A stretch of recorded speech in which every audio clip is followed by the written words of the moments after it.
This week at Interior, Secretary Jewel this week making her first official visit to the U.S. territory of Guam.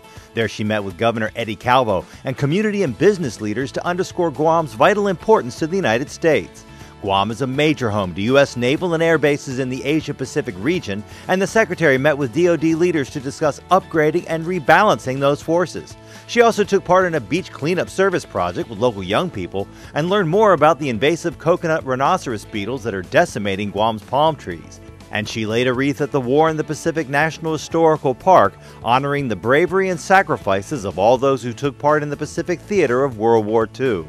The visit to Guam marks the end of a week of travel for the Secretary that took her to Vietnam and China to talk about issues like the combating of wildlife trafficking and promoting tourism to America's public land. Before leaving China, the Secretary celebrated the selection of Virginia's Shenandoah National Park as a sister park for China's Bai Huashan National Nature Reserve.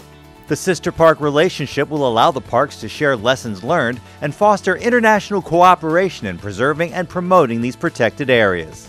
Back in the nation's capital this week, Secretary Jewel welcomed Native young people from around the nation to the first ever White House Tribal Youth Gathering. It's all part of the Obama administration's Generation Indigenous, or Gen I initiative, to strip away the barriers between Native youth and the chance to succeed. Everyone in this room has your back.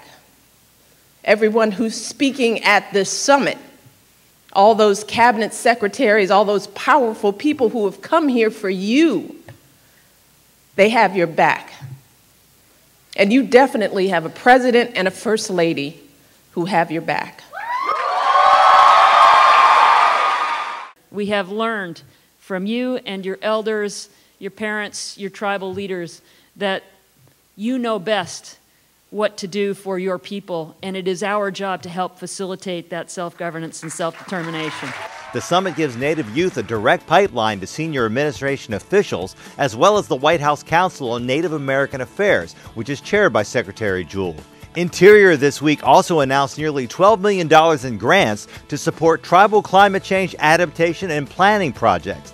That funding will help American Indian and Alaska Native villages plan for rising seas, coastal erosion, and superstorms. The Bureau of Land Management is set to host a series of listening sessions on ways to improve the federal coal program.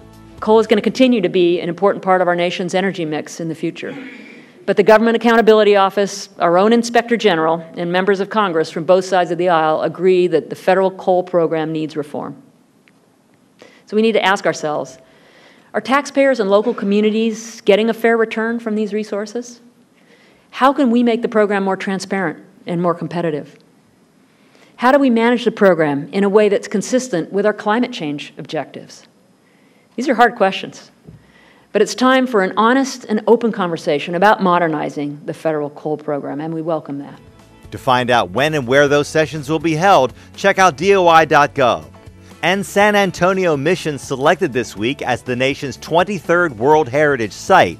That announcement made by the United Nations Educational, Scientific, and Cultural Organization, or UNESCO. The Secretary calls the San Antonio Missions, which include the Alamo, an extraordinary national and international treasure, one that weaves together the Spanish and indigenous cultures that are a vital part of America's heritage. The site joins a list of cultural and natural sites around the world, from the Grand Canyon and Statue of Liberty to the Taj Mahal and the Great Barrier Reef.